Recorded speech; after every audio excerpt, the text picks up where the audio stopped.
Hello guys, welcome back. இன்னைக்கு நாம பார்க்க போறது நம்ம வேற லெவல் ஐ அம் த ஃபேட்டட் வில்லன் மேன்வாவோட எபிசோட் 28ல இருந்து 33 வரைக்கும் தான் பார்க்க போறோம்.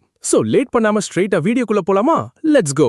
நம்ம கூசாங்கே தன்னோட சிஸ்டம் மூலமா எண்ட்லெஸ் இம்மார்டல் டெக்னிக்க ரொம்ப ஈஸியா கத்துக்கிறான். இத பார்த்து அங்க இருக்கிற எல்டர்ஸ் எல்லாருக்கும் ஒரே ஷாக்.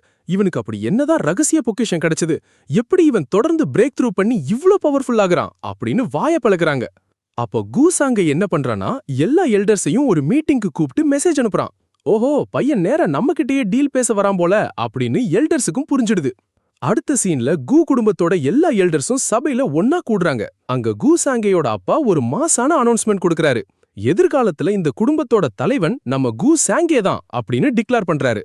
ஆனா அங்க இருக்கிற சில எல்டர்ஸுக்கும் கூசாங்கேயோட வயசுல இருக்கிற மத்த கர்வமான பசங்களுக்கும் இது சுத்தமா பிடிக்கல. திறமை இருக்கிறவங்க தான் தலைவன் ஆகணும்னு ரூல்ஸ் இருக்கு. இவன் ஃபேமிலி ஹெட்டோட பையன்கிற ஒரே காரணத்துக்காக இவனுக்கு ஸ்பெஷல் ட்ரீட்மெண்ட் கொடுக்க கூடாது அப்படின்னு செமையா எதிர்ப்பு தெரிவிக்கிறாங்க.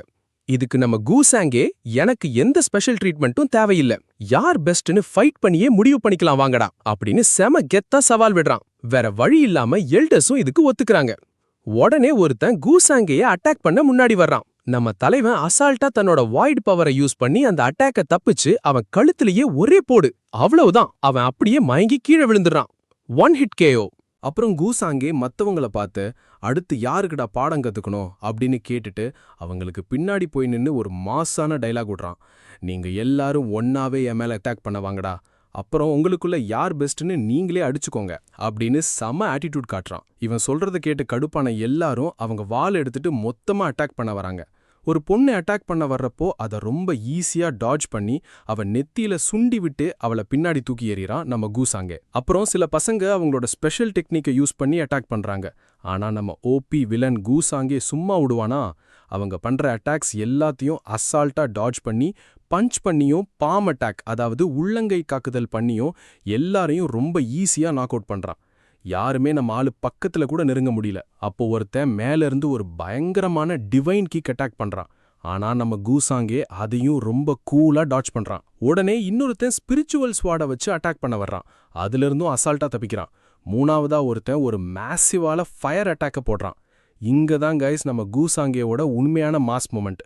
தன்னோட ஸ்பேஸ் பவரை யூஸ் பண்ணி அந்த ஃபயர் அட்டாக்கை அப்படியே தன் கைக்குள்ள வாங்கி அவனுக்கு பின்னாடி அட்டாக் பண்ண வந்த இன்னொரு பொண்ணு மேலேயே அந்த ஃபயரை திருப்பி விட்டு அவளை ஒரே அடியில நாக் அவுட் பண்றான். சம மாஸ்ல.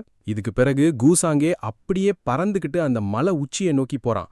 இதை பார்த்த எல்லாரும் ஆஹா பயபுள்ள பயந்து ஓடுறான்டான்னு நினைச்சுக்கிட்டு அவனை துரத்திக்கிட்டு உச்சிக்கு போறாங்க. ஆனா அங்க அவங்களுக்கு ஒரு பெரிய ஆப்பு காத்திருக்கு. இந்த ஃபைட்டுக்கு அப்புறம் நம்ம கூசாங்கே எல்டர்ஸ் கிட்ட, கவலைப்படாதீங்க, நான் உங்க நம்பிக்கையை காப்பாத்துவேன்னு கெத்தா சொல்லிட்டு வர்றான். அதுக்கப்புறம் கூசாங்கேயோட அப்பா அவனை தனியா கூப்பிட்டு பேசுறாரு.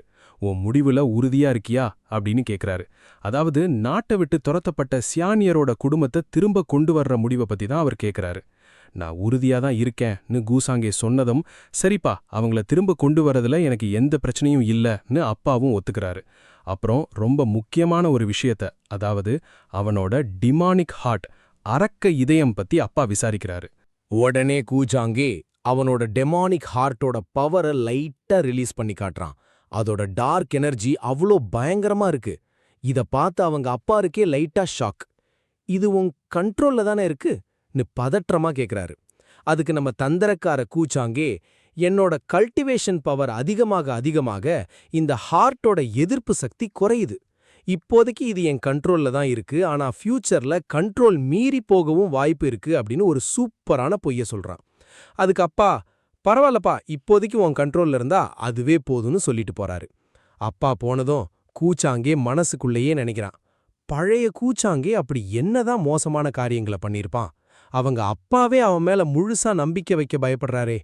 உண்மை என்னன்னா கைஸ், பழைய கூசாங்கே இந்த டெமானிக் ஹார்ட்டால ஆட்கொள்ளப்பட்டு சுயநினைவை இழந்துதான் தன்னோட தங்கை சியானியர்கிட்ட இருந்து அந்த டாவ் போனை இரக்கமே இல்லாம பிடுங்கியிருப்பான். ஆனா இப்ப நம்மகிட்ட இருக்கிறது வேற லெவல் சிஸ்டம் ஆச்சே. சிஸ்டம் கூசாங்கே கிட்ட, நீ கவலைப்படாத பாஸ், நீ வேற லெவல், இந்த டெமானிக் ஹார்ட்டால உன்னை ஒன்னும் பண்ண முடியாது, உன் மைண்ட் ஃபுல்லா உன் கண்ட்ரோல்ல தான் இருக்கு அப்படின்னு கேரண்டி கொடுக்குது. அப்புறம் நம்ம தலைவன் நேரா தான் ரூமுக்கு வந்து பழைய ஹீரோ ஏச்சனோட மாஸ்டரான யான்ஜியை வெளியே கொண்டு வர்றான். யான்ஜி, உனக்கு இப்ப என்ன வேணும்னு கேட்குறான். அதுக்கு கூச்சாங்கே, உன்னால மட்டும்தான் எனக்கு ஒரு முக்கியமான வேலையை பண்ண முடியும். ஆனா அதுக்கு முன்னாடி உன்னோட பிசிக்கல் பாடியை உனக்கு திரும்ப கொடுக்க நான் உதவி பண்றேன் அப்படின்னு ஒரு ஆஃபர் கொடுக்கறான். இதை கேட்டு யான்ஜி கொஞ்சம் ஃபீல் பண்றா. ஏன்னா ஏச்சன் கூட இருக்கும்போது அவனுக்கு செஞ்ச உதவிக்கு நன்றி கடனா இருந்தா. ஆனா கூச்சாங்கே கூட இருக்கும்போது சும்மா அவனோட உதவியை மட்டும் ஓசியில அனுபவிக்கிற மாதிரி அவளுக்கு தோணுது. அவ தயங்கி யோசிக்கிறத பார்த்துட்டு, என்ன உனக்கு உன் உடம்பு திரும்ப வேண்டாமா அப்படின்னு கூச்சாங்கே நக்கலா கேக்குறான். யான்ஜிக்கு இன்னும் குழப்பம் தீரல. எல்லாரும் அவங்க சுயநலத்துக்காக தான் என்னை பயன்படுத்த பார்த்தாங்க. ஆனா நீ ஏன் என் மேல இவ்ளோ கேர் காட்டுற அப்படின்னு கேக்குறா. நம்ம கூசாஞ்சிலே ரொம்ப சிம்பிளா இது என்னோட பர்சனல் விஷயம் அப்படின்னு சொல்லிட்டு தான்கிட்ட இருந்த அரிய வகை மூலிகைகளை யூஸ் பண்ணி அவளுக்கு ஒரு புது பிசிக்கல் பாடியை வெற்றிகரமா உருவாக்குறான். யான்ஜிக்கு தான் உடம்பு திரும்ப கிடைச்சதும் அவளுக்கே ஒரு நிமிஷம் ஷாக்கு. அவ கண்ணாடிய பாக்குறதுக்கு முன்னாடியே நம்ம கூசாங்கே அவளோட தாடைய செல்லமா பிடிச்சு தூக்கி, பார்க்க அவ்வளோ மோசமாலாம் இல்லையே அப்படின்னு செம ரொமான்டிக் வில்லனா ஒரு டயலாக் விடுறான். யான்ஜி அப்படியே பிளஷ் ஆகி நிக்கிறா. உடம்பு கிடைச்ச சந்தோஷத்துல இருக்கிற யான்ஜி கிட்ட கூசாங்கியே ஒரு முக்கியமான மிஷனை ஒப்படைக்கிறான். அவளை அபேண்டன்ட் இம்மார்டல் லேண்ட் பகுதிக்கு போய் ஒரு ரகசியமான விஷயத்தை தேடி வர சொல்றான். சும்மா அனுப்பாம ஒரு செம பவர்ஃபுல்லான ஸ்பேஸ் பிரேக்கிங் தலிஸ்மனையும் அவகிட்ட கொடுக்கறான். எதிரி எவ்வளோ பெரிய ஆளா இருந்தாலும் சரி, உன் உயிருக்கு ஆபத்துனா இதை யூஸ் பண்ணி உடனே என்கிட்ட வந்துடு, ஏன்னா இந்த மிஷனை விட உன்னோட பாதுகாப்பு தான் எனக்கு ரொம்ப முக்கியம் அப்படின்னு கூசாங்கே சொல்றான். இதை கேட்டதும் யான்ஜி அப்படியே உருகி போயிட்டா. நிச்சயம் இந்த மிஷனை முடிப்பேன் அப்படின்னு சொல்லிட்டு அந்த இடத்த விட்டு பறக்கிறா. பாத்தீங்களா கைஸ், நம்ம ஆளு எப்படி ஐஸ் வச்சே எல்லாரையும் தம் பக்கம் இழுக்கிறான்னு. அடுத்து நம்ம தலைவன் லின் கிஹான் மற்றும் சூகிங் 2 பேரையும் கூட்டிக்கிட்டு ஆல்கெமி செக்டுக்கு போறான். அந்த இடம் பார்க்க கொஞ்சம் டல்லா இருந்தாலும் அங்க இருக்கிற எல்டர்ஸ் எல்லாம் கெமிஸ்ட்ரியில பெரிய கில்லாடிங்க. கீஹான் கிட்ட இருக்கிற அந்த அபூர்வமான ஆல்கெமி டேலண்ட்டை உலகத்துக்கு காட்டணுங்கிறதான் கூசாங்கியோட மாஸ்டர் பிளான். இவங்க அங்க போனதும் ஒரு எல்டர் நம்ம கூசாங்கிய கூட மதிக்காம நேரா கிஹான் கிட்ட ஓடி வராரு. அவளோட டேலண்ட்டை செக் பண்ணிட்டு, இவள 15 வருஷம் என்கிட்ட விட்டுடு, இவள ஒரு லெஜெண்டா மாத்துறேன்னு ஆஃபர் கொடுக்கறாரு. ஒரு எல்டர் சொன்னா மத்தவங்க சும்மா இருப்பாங்களா? எல்லாரும் அங்க வந்து, இல்ல என்கிட்ட விடுங்க, நான் 5 வருஷத்திலேயே இவள பவர்ஃபுல் ஆக்குறேன்னு கிஹானுக்காக ஒருத்தருக்கு ஒருத்தர் அடிச்சுக்கிறாங்க. இத பார்த்து பயந்து போன கிஹான் மெதுவா போய் நம்ம கூசாங்கிய பின்னாடி ஒளிஞ்சுக்கிறா. நம்மாளுக்கு இதுதான் வேணும். அப்பதான் அந்த செக்டாரோட தலைவி ஜியான் அங்க வராங்க.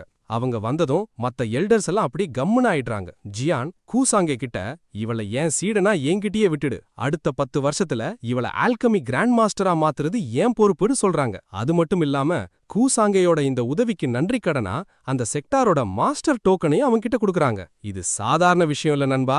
இத கையில வச்சிருந்தா அந்த மொத்த செக்டாரே அவன் பின்னாடி நிக்கும். கூசாங்கே இந்த டீலுக்கு ஓகே சொல்லிட்டு கிஹானோட தலைய செல்லமா கோதி விட்டு, இவங்க சொல்றத கேட்டு ஒழுங்கா நடந்துக்கோ, தப்பு பண்ணா உனக்கு தண்டனை கிடைக்கும் அப்படின்னு ஒரு மாதிரியா மிரட்டலா சொல்றான்.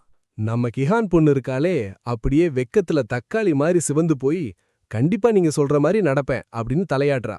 இத பாக்குற எல்டர்ஸ் எல்லாம் குழம்பி போய், இவங்கிட்ட பாடம் கத்துக்க வந்த சீடனா இல்ல இவன் பொண்டாட்டியா அப்படின்னு மனசுக்குள்ளேயே நினைச்சுக்கிறாங்க. ஆனா அங்க ஓரமா நின்னுட்டு இருக்கிற சூக்கிங் முகத்தை பார்த்தா அப்படியே கடுப்புல இருக்கா. ஏன்னா அவள அங்க யாருமே ஒரு பொருட்டா கூட மதிக்கல. கிஹானுக்கு எல்லா செட்டில்மெண்ட்டையும் முடிச்சுட்டு திரும்ப வர கூசாங்கே சூக்கிங் மூஞ்சு தூக்கி வச்சுக்கிட்டு இருக்கிறத பாக்குறான். என்னாச்சு அப்படின்னு கேட்க, அவ சோகவா, கிஹானுக்கு இவ்ளோ பண்ணிட்டீங்க, ஆனா எனக்கு எதுவுமே பண்ணல, உங்களுக்கு இனி என் மேல அக்கறை இல்லையா அப்படின்னு கேட்கறா. நம்ம தலைவன் சும்மா விடுவானா? உன்னோட தேவை எனக்கு இல்லைன்னா உன்னை எதுக்கு நான் கீழிருந்து இங்க கூட்டிட்டு வர போறேன்? மத்த விஷயத்துல புத்திசாலியா இருக்கிற நீ இந்த விஷயத்துல மட்டும் ஏன் இவ்வளவு முட்டாளா இருக்க அப்படின்னு செல்லமா திட்டி அவளை ஐஸ் வைக்கிறான். அப்புறம் டக்குன்னு சீரியஸ் ஆகி, நீ என்கிட்ட எதையோ மறைக்கிற இல்ல, அது என்னன்னு சொல்லு அப்படின்னு அவ கண்ணை பார்த்து கேட்கறான். சூக்கிங் மெதுவா உண்மையை சொல்ல ஆரம்பிக்கிறா. நான் மத்த குழந்தைகளை விட பிறக்கும்போதே வித்தியாசமா பிறந்தேன். என் மனசுக்குள்ள ஏதோ ஒரு குழப்பம் இருக்கு அப்படின்னு சொல்ல வரா. ஆனா அவ சொல்லி முடிக்கிறதுக்குள்ள நம்ம வில்லன் கூசாங்கே, நீ ஒரே உடம்புல 2 ஆத்மா இருக்கிறத பத்தி தானே சொல்ல வர அப்படின்னு கேட்கறான். இதை கேட்டதும் சூக்கிங்க்கு தூக்கி வாரி போடுது. இவருக்கு இது எப்படி தெரியும் அப்படின்னு மிரண்டு போய் நிக்கிறா. நம்ம கூசாங்கே மனசுக்குள்ள, ஓஹோ, இதனாலதான் இவளை கூட வச்சிருந்தப்போ என்னோட அதிர்ஷ்ட மதிப்பு ஏறிட்டே இருந்தது போல அப்படின்னு கணக்கு போடுறான். உன்கிட்ட இன்னொரு ஆத்மா இருக்குன்னா அதுக்கு கண்டிப்பா பழைய ஜென்ம நினைவுகள் இருக்கணுமே, உனக்கு ஏதாச்சும் ஞாபகம் இருக்கா அப்படின்னு கூசாங்கே மெதுவா துருவி துருவி கேட்கறான். அவளும் முன்னாடியெல்லாம் தெளிவா இல்ல, ஆனா இந்த மேலுலகத்துக்கு வந்த பிறகு அந்த நினைவுகள் ரொம்ப அதிகமா வருது அப்படின்னு சொல்றா. அப்போ ஒரு பயங்கரமான விஷயம் நடக்குது. அவளுக்குள்ள இருக்கிற அந்த இன்னொரு ஆத்மா அவகிட்ட எச்சரிக்கையா பேச ஆரம்பிக்குது. சூக்கிங், இந்த கூசாங்கியவன் நம்பாத, இவன் ரொம்ப ஆபத்தானவன், நம்ம ரகசியத்தை இவங்கிட்ட சொல்லிட்டியே அப்படின்னு அவளை திட்டுது. ஆனா சூகிங் ஏற்கனவே நம்ம தலைவன் மேல வச்சிருக்க லவ்ல அந்த ஆன்மா சொல்றத மதிக்கவே மாட்டேங்கிறா. கூசாங்கிய மனசுக்குள்ள ஒரு பெரிய மாஸ்டர் பிளான் போடுறான். மேலுலகத்துல ஏதோ ஒரு பெரிய போர்க்களத்துல இவளோட பழைய ஆத்மா அடிபட்டு தப்பிக்க வழி இல்லாம கீழ்ப்புற உலகத்துல வந்து மறுபிறவி எடுத்திருக்கு.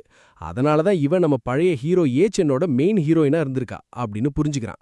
சூகிங் தொடர்ந்து சொல்லும்போது, எனக்கு அடிக்கடி ஒரு பழைய போர்க்களத்தை பத்தி கனவு வருது. அங்க ஆயிரக்கணக்கான மக்கள் என் கால்ல விழுந்து என்ன கும்பிடுறாங்க. அந்த முகங்களை நான் பார்த்ததே இல்ல. ஆனா கனவுல என் முகம் ரொம்ப கம்பீரமா ஒரு மகாராணி மாதிரி இருக்கு அப்படின்னு சொல்றா. கைஸ், இப்ப சொல்லுங்க, இந்த சூகிங் யாரு? அவளோட அந்த இன்னொரு ஆத்மாவோட உண்மையான பின்னணி என்ன? கூசாங்கி இந்த ரகசியத்தை வச்சு அடுத்து யாரை காலி பண்ண போறான்? தெரிஞ்சுக்க தொடர்ந்து இணைந்திருங்கள். இந்த வீடியோ உங்களுக்கு பிடிச்சிருந்தா மறக்காம அந்த லைக் பட்டனை தட்டிடுங்க. அப்படியே நம்ம சேனலுக்கு புதுசா வந்திருந்தா அந்த சப்ஸ்கிரைப் பட்டனை அழுத்திட்டு பக்கத்துல இருக்கிற பெல் ஐகானையும் தட்டி விடுங்க. அப்பதான் அடுத்தடுத்த விறுவிறுப்பான எபிசோட்ஸ் உங்களை தேடி வரும். சீக்கிரமே அடுத்த வீடியோல உங்களை சந்திக்கிறேன். அது வரைக்கும் டாடா பை பை.